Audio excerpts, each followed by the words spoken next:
Hello, hello, hello. Welcome to Illusion Fox Gaming. Today we're going to be doing the quest Snakes in the Grass. Quinfort seeks further enlightenment from the Great Serpent. The Will of the Wood would see us bring Slitherball and all of Rectica back from the brink. Oh, Great Serpent, show us the way. Show us how we might deliver our people from certain destruction. If anyone sees that thing, they're going to kick it out of the village. Then where would we be? We have precious little time to concern ourselves with the others. What's more, the Great Serpent has blessed us with another sign of what's to come. What is it this time? Behold the scales of its belly, and you will see the scar that marked Lizato's conquest has vanished. However, a new scar has appeared, closer to its tail. The children would threaten another sign of great power, and judging by the shape of this scar, I have no doubt it's near Dyer's Wash. They must be stopped. Agreed, though I fear only one of us is actually up to the task. Now, are you certain about the scar? I didn't see anything of the sort in its tail. At any rate, I think it'd be best for the best if you went to investigate. We've already found proof the children are up to something. It would be foolish not to press further. Perhaps the Will of the Wood will give us another sign while you're away.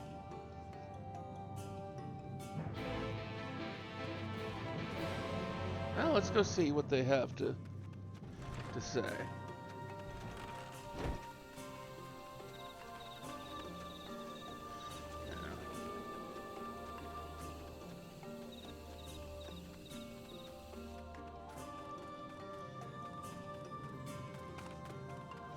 Been trying to talk to my friend about how he needs to stop relying solely on AAA titles and start getting into indie games, or like AA titles, things of lower tiers. Because honestly, I feel like, and I think many other commentators on the gaming industry have already said this, but AAA titles are, I feel like at this point, strangling the entire industry.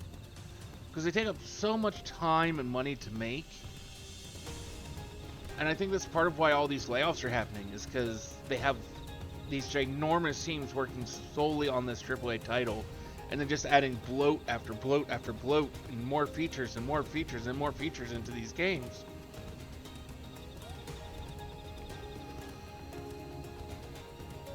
And it's just like, we need more of those like AA or single A titles that are more on the experimental side, that take a few more risks.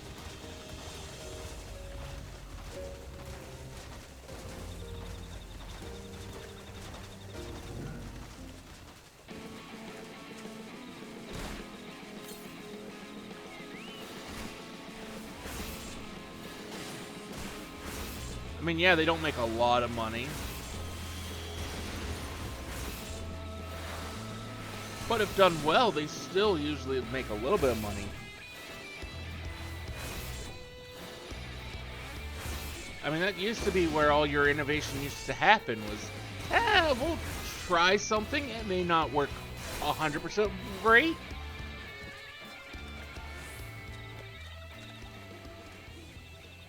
Fool, you cannot stop us.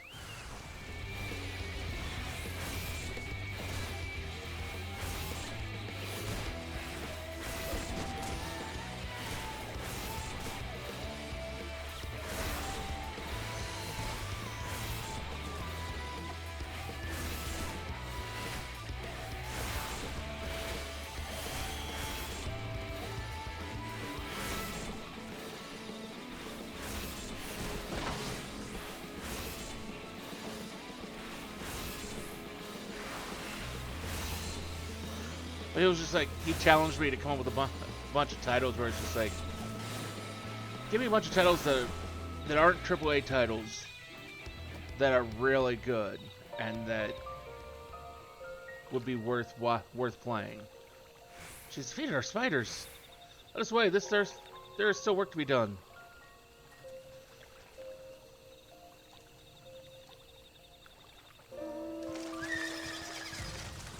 Where he was like, they need to have really good graphics and good stories and good gameplay, and it was just like, okay.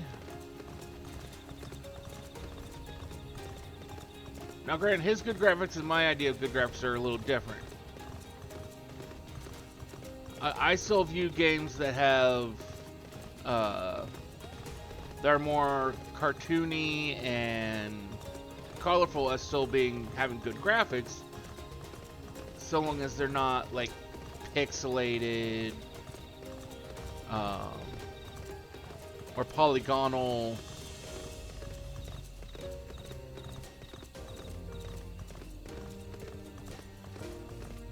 I mean, Babylon's Fall wasn't the best graphics. They were kind of they were artsy. I'll give it that, because I mean that's exactly what they were. They were artsy. They were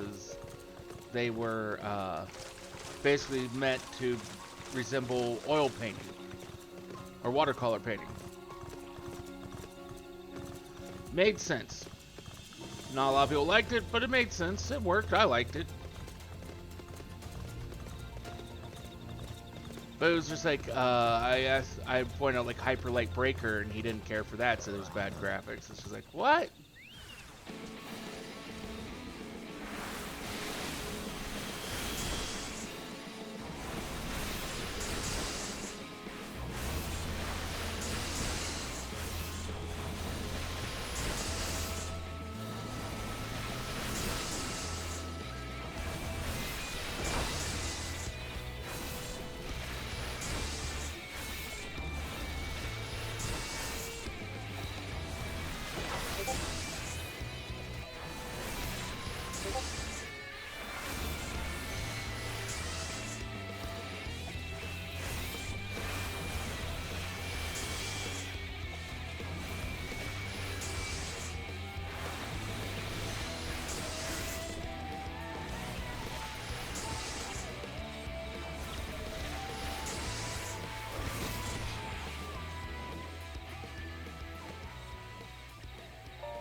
But I mean, indie titles, like the smaller little titles, they don't have a lot to them, but they usually do one or two things.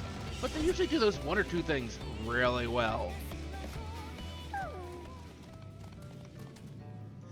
You are returned, though that is no surprise. I entreat the gods for your protection with a hymn from the Gospel of Quinfort. They would not, could not, deny my plea.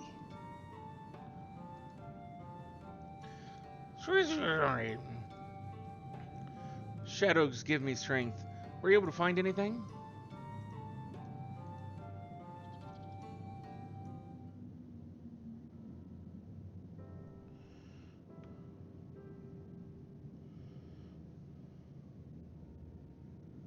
A coordinate strike to cut off all flows of ether to Slitherball? Beggars believe that they could love the force so yet so blind to its needs. We need no further proof of what the children are up to. We have to tell the others. Defend the sites that they mean to be foul and destroy those magic containers. Explaining how we come to know all this will prove difficult, of course, but I'll not see all your hard work wasted. We must also give thanks to the Great Serpent who first sensed the children's ill intent. The Divine Protector who thought us worthy vessels to carry out its work. My heart swells to know the will of the wood smiles upon us so.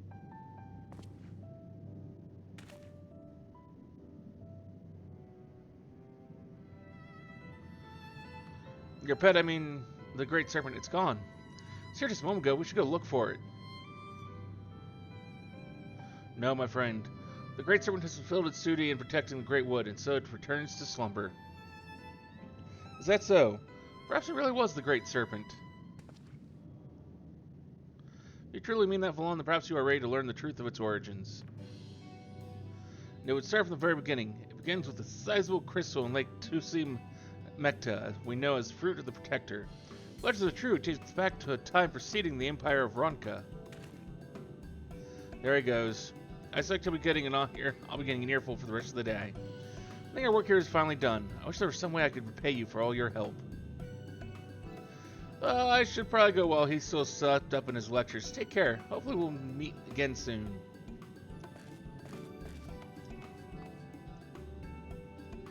That was largely an assumption based on my visions noted in chapter 2, verse 17 in the Gospel of...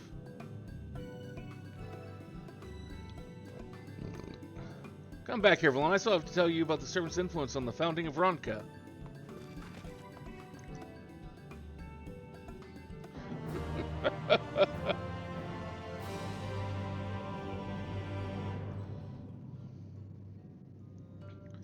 Well, thank you for joining us here today for finishing up that quest line. Hopefully we'll see you again either for another video here on YouTube or maybe one of our mini streams over on Twitch, where we stream daily. Till then, though, have a wonderful rest of your day.